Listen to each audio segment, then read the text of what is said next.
Financial Accounting, J.B. Hendrickson, coming up next. Take it away, John. Thank you very much. I want to advise you all to keep your arms and legs inside the ride at all times. The rest of this hour is going to be really moving fast. And I think the slides are going to be provided online as well as a recording of this, so if you can't write that fast.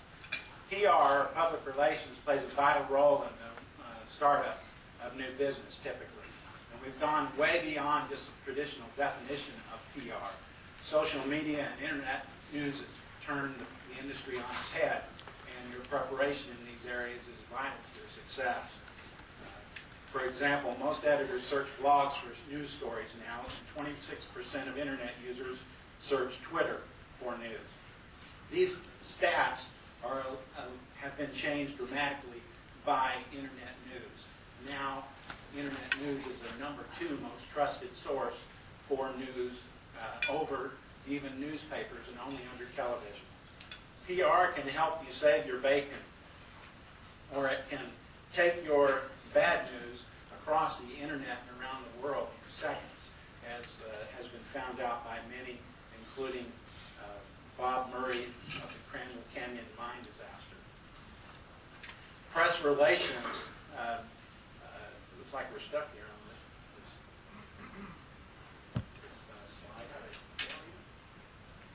slide. Not me. But Bob Crandall found out the hard way in the mining business that you should hire good PR people or have good PR people on your staff to carry your news to messages to the public. And the point is for new startups that there's risk out there associated with not communicating effectively, and public relations can help you do that. Right now, the big transition in the industry is to internet media. Let's see where we are right here now. We skipped a couple of slides, it looks like. Okay. Press relations is not advertising is one of the points I'd like to make today. We get confused frequently, but in fact, PR favors the small business. Advertising tends to favor the established brand, and there are exceptions to that, but that's generally the rule. And in the case of, I'm going to move on to the next slide.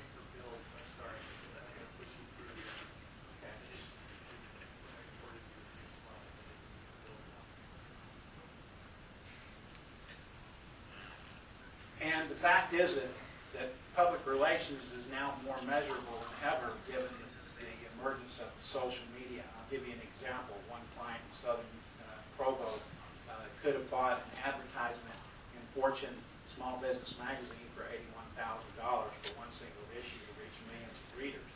But instead, they hired a PR firm, yours truly and our staff, to help them get an editorial placement that resulted in a 2-page story that cost them a fraction of what would have cost them otherwise.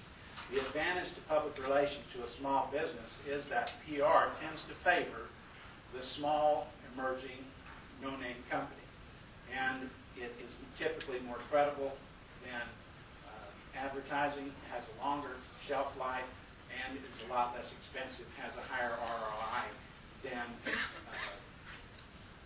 advertising. Tip number 3 in my slides is online media does not mean the death of traditional media, but it has changed everything as it relates to strategic PR planning. 24 out of 25 major newspapers are down in circulation, and newspapers will survive only if they do it online, and you can quote me on that. Here's an example. Christian Science Monitor has ceased the publication of their print version. So they're putting all their resources into their online version. Business Week has, last count, 25 bloggers, and a blog in the Business Week is seen as just as relevant as any other editorial hit out there.